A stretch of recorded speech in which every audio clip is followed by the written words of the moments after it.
तो छोड़ के बीजेपी को देश में जितनी भी पार्टियां हैं वो हमारे साथ में थी, हमारे दर्द को समझ पा रही थी, हमारे आंसुओं को समझ पा रही थी।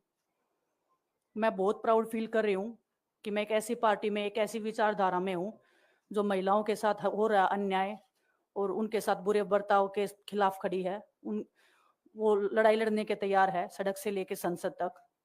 और मैं विश्वास दिलाती हूँ पूरे देशवासियों को कि जो मेहनत, जो लगन से हमने रेसलिंग में काम किया है, हम चाहते हैं कि देश के हर एक नागरिक को जो दर्द, जो तकलीफ हमने झेली है, खासकर महिलाओं के लिए, हर एक उस महिला के साथ में हम खड़े हैं जो अपने आप को लाचार, अपने आप को बेबस समझती है। रेसलिंग में मैंने पूरा कोशिश किया कि मैं जितनी भी महिलाओं को, छोटी बच्चियों को इंस्पायर कर सकती हूँ। मैं चाहती तो मैं जंतर मंतर पे रेसलिंग छोड़ सकती थी और सभी लोग भी मान रहे थे, पूरा देश इस चीज को विश्वास कर रहा था, क्योंकि बीजेपी आईटी सेल ने उस चीज को साबित करने की कोशिश की थी कि हम चले हुए कारतूस हैं, हम खत्म हो गए हैं, हम पॉलिटिक्स कर रहे हैं। उन्होंने बोला मैं नेशनल नहीं खेलना चाहती, मैंने नेशनल चैंपियनशिप खेला। उन्होंने बोला ये ट्रायल्स दे के नहीं जाना चाहते, मैंने ट्रायल्स भी दिया। उन्होंने बोला कि ओलंपिक्स लेवल तक नहीं जाना चाहते, मैं ओलंपिक्स में गई, मैं फाइनल्स में गई। अनफॉर्चुनेटली परमात्मा को कोई और चीज़ मंजूर होगी। एक चीज़ मुझे पता है कि जब मेहनत आप करते हो तो ज़रूरी नहीं कि आपको उसी दिशा में मिले, कई बार दूसरी चीज़ों में भी आपको वो फल मिल जाता है। और परमात्मा ने मुझे मेरे देश के लोगों की सेवा करने का जो मौका दिया है, वो मैं मानती हूँ कि उससे बड़ा पुण्य का काम कोई नहीं हो सकता है।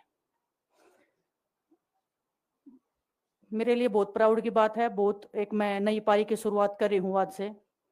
मैं चाहती हूँ कि जो हमने फेस किया एज ए खिलाड़ी होने के नाते, उन सब खिलाड़ियों को वो चीज़ ना फेस करनी पड़े। हम उनकी लड़ाई में साथ हैं। शायद उनको आज हिम्मत मिले कि जो पार्टियां पावर में रहती हैं शायद वो साथ में नहीं खड़ी हो, लेकिन उनके बहन भाई हैं जो उनके साथ में खड़े हैं। और उन्हें पता है स्पोर्ट्स में कितना गलत होता आया है, नहीं बोल पाते हैं खिलाड़ी। आप हमसे देख लो, बजरंग के ऊपर डोप का बैन लगा दिया 4 साल का, सिर्फ किसी लिए कि सिर्फ उन्होंने आवाज उठाई थी हमारे साथ बैठ के। तो उसका भुगतान हम कर रहे हैं, आज तक कर रहे हैं, लेकिन हम डरेंगे नहीं, पीछे नहीं हटेंगे। जो लड़ाई थी वो जारी है, खत्म नहीं हुई है। कोर्ट में हमारा केस चल रहा है, वो लड़ाई भी हम जीतेंगे, जिंदगी की जंग भी हम जीतेंगे। खेल में जैसे हमने कभी हार नहीं मानी है, तो हम इस नए प्लेटफॉर्म पे जो आ रहे हैं, देश की सेवा का भाव, और सिर्फ बोलने तक सीमित नहीं रहेगा ये। हम दिल से हमने खेल किया है और दिल से हम ये काम करेंगे, जी जान से मेहनत करेंगे, अपने लोगों के बीच में रहेंगे। जो भी हम अपने लोगों का भला कर सकते हैं, चाहे कितना ही % हमारे हाथ में होगा, वो हम करने की कोशिश करेंगे। और मैं अपनी बहनों को बताना चाहती हूँ कि आपकी बहन आपके साथ में है। किसी भी मुसीबत में, किसी भी पल, किसी भी क्षण आप ऐसे मत समझना कोई भी आपके साथ में नहीं है। जब कोई नहीं खड़ा होगा तो मैं आपके साथ में जरूर खड़ी रहूंगी, कांग्रेस पार्टी आपके साथ में जरूर खड़ी रहेगी। ये हमने फील किया था और मैं वादे से कह सकती हूँ, दावे से कह सकती हूँ कि बिल्कुल आपके साथ भी खड़े रहेंगे। बहुत बहुत धन्यवाद आप सबका। धन्यवाद दिनेश जी। मैं बजरंग पुनिया जी से आग्रह करूंगा कि वो अपने विचार आपके सामने रखें। सभी को नमस्कार।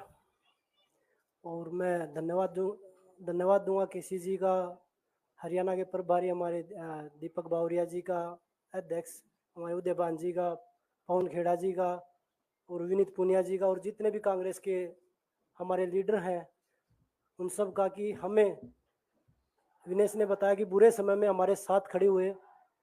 जो आज बीजेपी की आईटी सेल बोल रही है कि इनका मकसद तो सिर्फ राजनीति करना था, हमने तो उनको लेटर भेजा था, वो जब भी नहीं आए।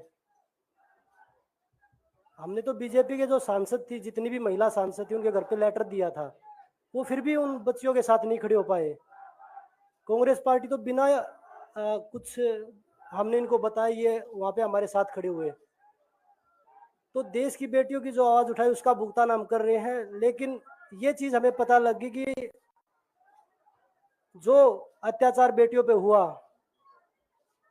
जंतर मंतर पे, उसके साथ सिर्फ बीजेपी पार्टी खड़ी हुई और सभी पार्टी हमारे साथ खड़ी थी। और जो भी आज हम इस पे कांग्रेस पार्टी में आए हैं, मैं धन्यवाद देता हूं सभी का।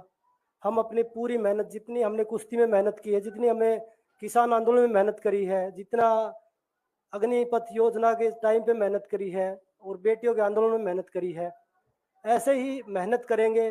और कांग्रेस पार्टी को भी मजबूत करेंगे और देश को भी मजबूत करेंगे और ग्राउंड पे रह के काम करेंगे। जैसे रेसलिंग में बचपन से 7-8 साल की उम्र में लगे थे, जब यह पता नहीं था कि हम ओलंपिक मेडल जीतेंगे, लेकिन धीरे धीरे आगे बढ़ते गए, मेहनत करते गए और वो मुकाम हमें मिला, क्योंकि ओलंपिक से बड़ा कोई भी प्लेटफॉर्म नहीं होता। और जिस दिन विनेश फाइनल में गई उस दिन पूरा देश जोश में था, पूरा जश्न हुआ। लेकिन अगले दिन जो घटना हुई पूरा देश दुखी था, लेकिन कुछ आईटी सेल थी जो पूरा देश में जश्न मना रही थी। तो ये देश के लिए बड़े दुख की बात है और पूरे देश को सोचना चाहिए कि आप किन लोगों को सपोर्ट कर रहे हैं। जो देश में खिलाड़ियों के साथ, महिलाओं के साथ, किसानों के साथ, जवानों के साथ जो अत्याचार कर रहे हैं, आप उन लोगों को सपोर्ट कर रहे हैं। तो मैं यही बोलूँगा कि हम मिलके मजबूती से लड़ेंगे और जो संघर्ष की लड़ाई उसमें हम हमेशा कांग्रेस के साथ खड़े रहेंगे। और जो विनेश ने बोला कि हम हर जो महिला, जो बेटियां, देश की बेटियां हैं जिनके साथ अत्याचार होता है, हम उनकी आवाज़ हमेशा उठाते रहेंगे। सभी का धन्यवाद। धन्यवाद बजरंग जी।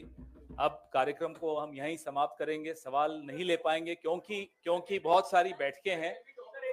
वेणुगोपाल जी को भी जाना है, बजरंग जी को भी, विनेश जी को भी, दीपक जी को भी।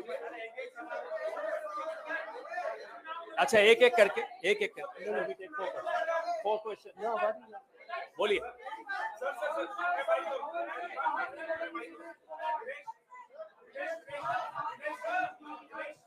अगर ऐसे होगा तो कोई सवाल नहीं पूछ पाएंगे। मैं सवाल ले रहा हूं सवाल, ठीक है?